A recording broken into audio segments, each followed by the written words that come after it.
Bonjour à tous les amis, on est de retour pour un nouveau débrief des matchs du FC Barcelone. Alors je sais, ça fait je sais pas combien de temps, plus d'un an qu'on n'a pas fait de débrief, mais on va faire mine de rien et on va attaquer tout de suite le débrief. Non, je plaisante, en fait, je pouvais pas faire de vidéo pendant un certain temps pour des raisons personnelles tout simplement, j'avais pas du tout le temps. Préparer l'analyse d'un match, ça prend quand même du temps, faire du montage vidéo et ensuite les mettre sur YouTube, et je n'avais tout simplement pas ce temps pendant cette dernière année. Voilà, du coup on va attaquer le débrief du match du Barça contre la Real Sociedad. Victoire 4-1, victoire très précieux sur un terrain difficile contre une équipe très joueuse. Ça va enfin lancer notre saison. Donc on attaque tout de suite, on va parler de la composition de l'équipe et de la tactique mise en place par Xavi. Alors la composition, c'était en gros un espèce de 3-4-3 avec un carré au milieu.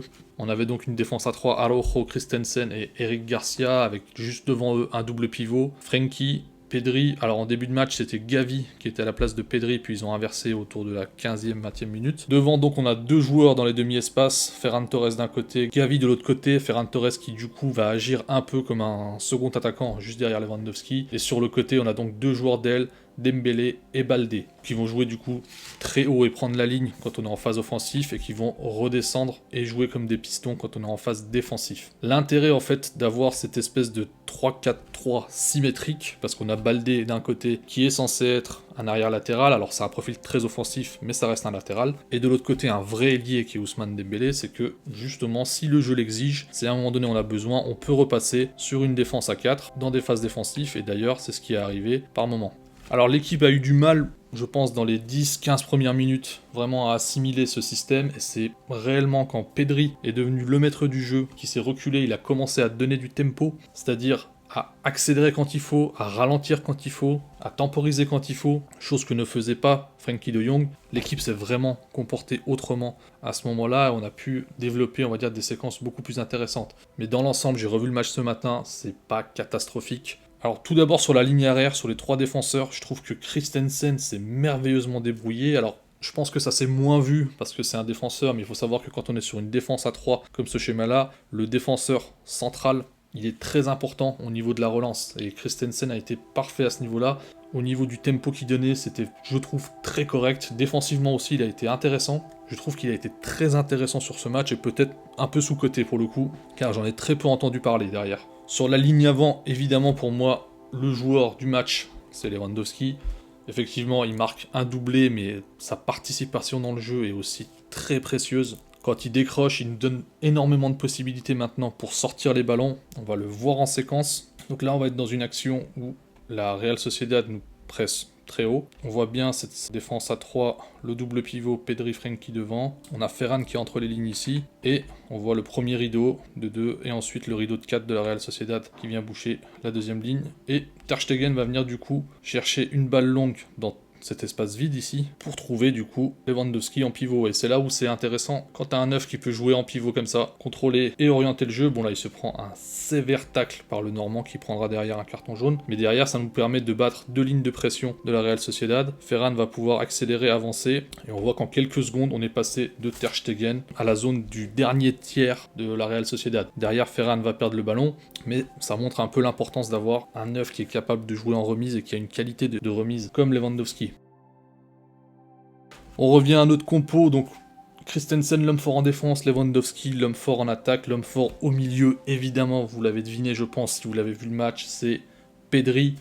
Il est exceptionnel, et pour moi, j'ai revu le match ce matin, c'est même l'homme du match très clairement.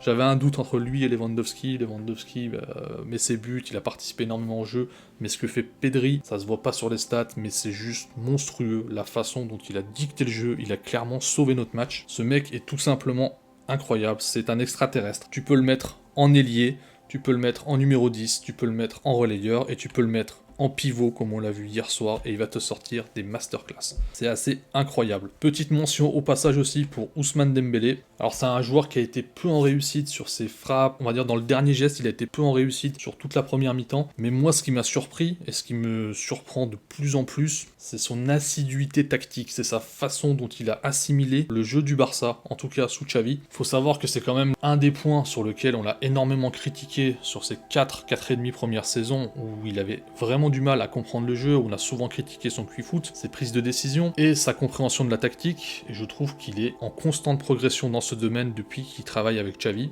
C'est pour ça que je tenais à le souligner, et je trouve qu'il fait des choix de plus en plus intelligents. On va le revoir par exemple sur cette séquence du corner où il va envoyer certes sa frappe sur la lune, mais la construction pour arriver à cette phrase est quand même assez intéressante. Il va tout d'abord jouer assez court avec Frenkie de Jong qui lui remet. Et là il va se retrouver dans une situation de quasi 1 contre 1 avec son adversaire direct. Et il y a pas mal d'espace derrière. Il peut centrer tout de suite, mais il va choisir d'exploiter cet espace et venir éliminer son adversaire. Donc il va faire un premier crochet, éliminer son premier adversaire, fan de frappe pour éliminer le deuxième, et il se retrouve ici dans une position de frappe très intéressante. C'est quasiment une occasion de but pour le Barça, et je pense que c'est important d'avoir ce genre d'option, ce genre d'alternative.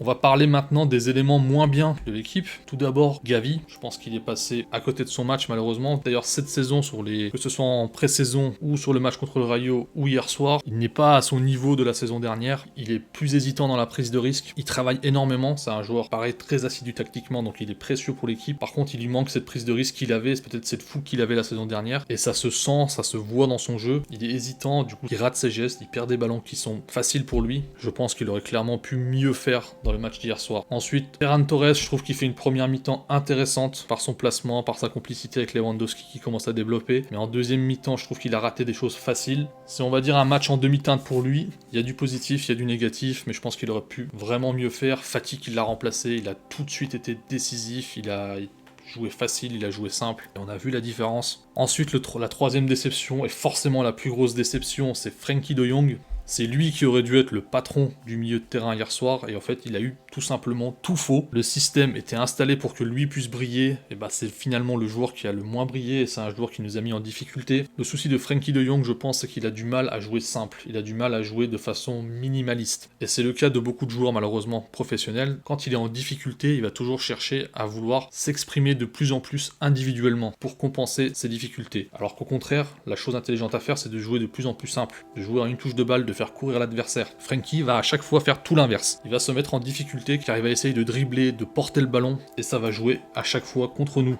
et contre lui. On le voit par exemple sur la séquence du but, on va arriver dans une situation où il n'y a aucun danger, où on a la balle, on est en possession, on est en supériorité. Il y a une ligne de 3, on a 5 joueurs ici. On a Pedri qui redescend, ça fait 6 joueurs. Les 2 joueurs de la Real sont en plus concentrés dans cette zone. Du coup, Christensen est totalement libre. Araujo est libre. Ici, Gavi est libre. C'est-à-dire qu'il y a une ligne de passe là. Et par rapport à la course qu'il est en train de faire, il y a également une ligne de passe entre les 2 joueurs pour trouver l'espace entre les lignes ici. Ou alors, le jeu le plus simple, la façon la plus sécuritaire, serait d'envoyer la balle à Christensen, qui est le premier relanceur. Lui, il peut rejouer vers Gavi tranquillement. Ou bien, il sent qu'il y a trop de pression, repasser par Ter Stegen. Mais à ce moment-là, il n'y a aucun danger réel, on est en contrôle. Et en fait, on va perdre le contrôle parce que Frenkie hésite, il porte trop. Il va orienter vers Araujo, mais finalement, il ne donne pas à Araujo. Et du coup, il repart dans l'autre sens et il perd le ballon. Et derrière, ça fait but. Et moi, quand je vois ce genre de joueur, je pense toujours à cette phrase de Cruyff. Alors certes, ça peut paraître simple, mais il a raison. Quand Cruyff dit « jouer au football, c'est très simple, mais jouer à un football simple est la chose la plus compliquée », s'il jouait beaucoup plus simple, ce serait beaucoup plus facile pour lui de réussir au FC Barcelone, mais il ne s'en rend pas compte et il cherche constamment à briller individuellement plutôt que de faire briller le collectif. Tout l'inverse d'un Pedri qui lui va savoir exactement quand est-ce qu'il faut jouer simple, quand est-ce qu'il faut jouer derrière, quand est-ce qu'il faut jouer sur le côté, et quand est-ce qu'il faut temporiser, et au contraire, quand est-ce qu'il faut accélérer, quand est-ce qu'il faut avancer balle au pied, quand est-ce qu'il faut jouer long. Certes, alors Pedri est un génie technique, mais Frenkie, individuellement, c'est aussi un joueur qui a d'énormes qualités. On peut pas dire que son souci soit un manque de qualité, clairement pas. Autre séquence que j'aimerais analyser, en fait, c'est du coup nos transitions. On a quand même pas mal souffert en transition, et on a eu parfois des erreurs qui sont faites de placement dans notre défense. Donc là, on est sur une séquence où on effectue la touche et on va rapidement perdre le ballon Et là où ça va être intéressant en fait, on a Isaac qui est entouré par 4 joueurs ici, on a Araujo qui est aligné là et tout l'espace ici qui est vide. Alors nos 3 défenseurs déjà sont très mal placés, les joueurs ils devraient être beaucoup plus distancés et occuper plus d'espace pour que au moins Araujo puisse être placé au niveau du milieu de la surface. Il faudrait qu'il y ait 2 à 3 mètres entre chaque joueur, entre guillemets. Ça laisserait pas autant d'espace libre ici. Et aussi du coup on a les 2 joueurs qui sont au contact d'Isaac qui n'interviennent pas en fait. Je vais vous montrer la même séquence par le haut. Quand on voit l'image en haut c'est assez frappant, voilà, il y a 4 joueurs autour, et en fait, c'est bien de l'avoir enfermé dans une toile d'araignée, mais à un moment donné, il faut aussi l'attaquer. Et là, il n'y a aucun des 4 joueurs qui l'attaque. Alors, malgré tout ça, malgré les difficultés de la première mi-temps, je trouve que l'équipe est mieux rentrée sur le terrain en deuxième mi-temps. On va donner un meilleur tempo au jeu, et autour de la 60e, la Real Sociedad va au fur et à mesure sortir de son match. Ils ont effectivement moins de ressources pour faire le pressing qu'ils faisaient en première mi-temps. Et derrière, les changements que va effectuer Xavi avec l'entrée en jeu de Rafinha et de surtout Ansu Fati, ça va être décisif. On va les tuer et ça, c'est le point positif, je pense, sur lequel je vais terminer. C'est que devant, maintenant, on a vraiment des tueurs. Ansu Fati, qui soit préservé des blessures, mais c'est un joueur qui joue simple, c'est un joueur qui est direct et c'est un joueur qui est archi décisif. Lewandowski est aussi un joueur décisif. Rafinha est un joueur décisif. Dembélé est un joueur décisif. On a de la profondeur de banc. Ça va vraiment faire la différence durant cette saison.